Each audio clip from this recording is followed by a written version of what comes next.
I'm not sure how we got here. And I mean that. And I mean that in the nicest way possible.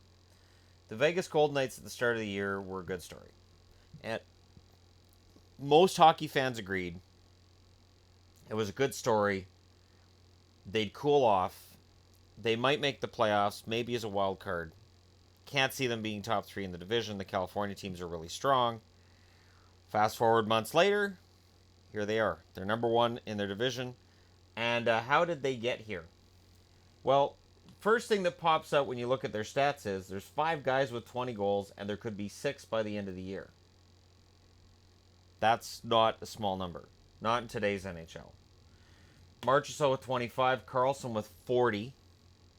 He had, 9 last year? He had 40 this year. Riley Smith, 22. Eric Howlett, 28. Neal, 24. When you look at plus minuses, which people don't like to because they don't like what they think they reveal, the minuses for Howlett and Neal might look bad to people who have that plus minus in mind, but special teams, Howlett with 11 power play goals. Big part of the reason why Vegas has a better power play than is league average. So they've scored 251 goals. League average is 224. They've allowed 202, and of course the average is 224. The average goals for and against have to be the same, or else there's phantom goals being given or taken away, and we should have the league investigated immediately.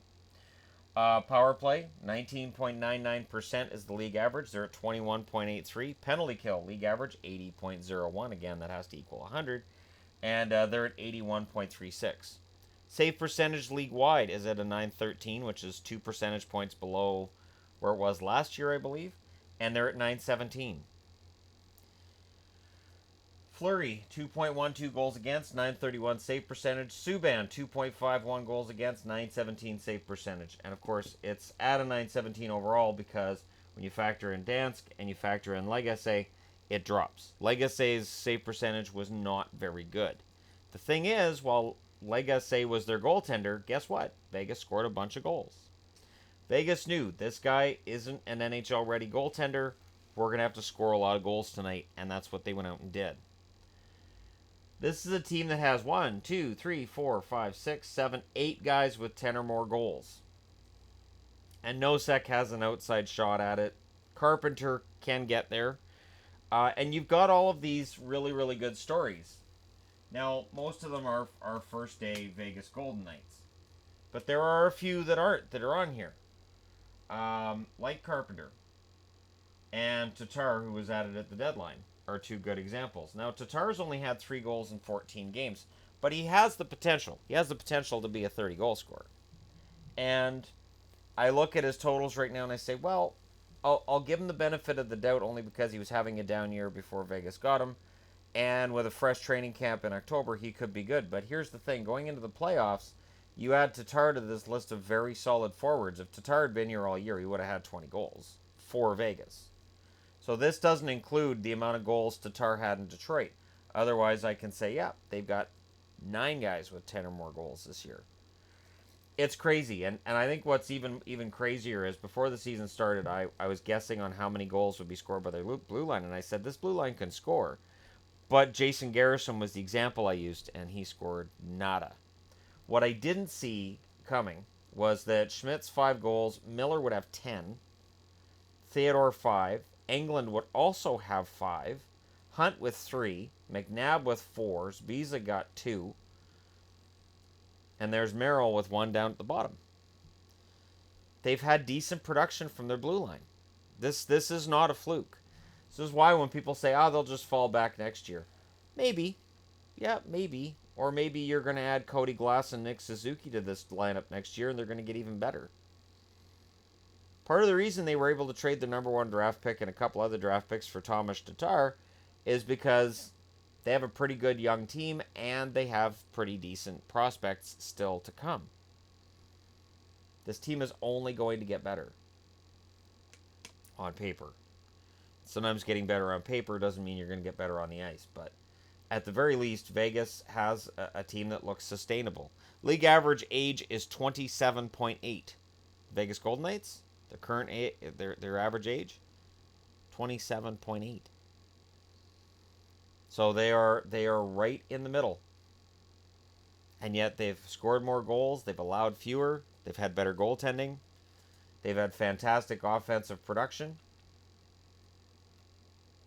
And this absolutely can continue. So what do they do in the playoffs? People will ask. The one thing I will say is this: yes, they don't have any playoff experience as a team, but there are players on this team who have Stanley Cup rings, who've been down this road before, including the three Marc-Andre Fleury has. James Neal had one, I believe it was one in Pittsburgh. Um, and I really think that this team can win a round. Because it's going to be hard. Who do you shut down? Do you shut down Carlson? Okay, then Marchessault burns you. Marchessault's had, I think, 3 points in his last four, or 3 goals in his last 4 games. He'd gone without scoring for a while. Not that anybody noticed, because Vegas kept winning. You shut down Carlson and Marchessault, all right, then Howla burns you. You shut them all down, well, look out, Neal's coming through. Riley Smith. There's no one guy, even though they have a 40-goal scorer in Carlson, there's no one guy that you look at and go, they shut him down, they're going to knock out the Golden Knights. And that's why, I likely will take the Golden Knights in their first round matchup. It really depends who they're against, but I will likely take them. But there you go. 100 and a lot of points.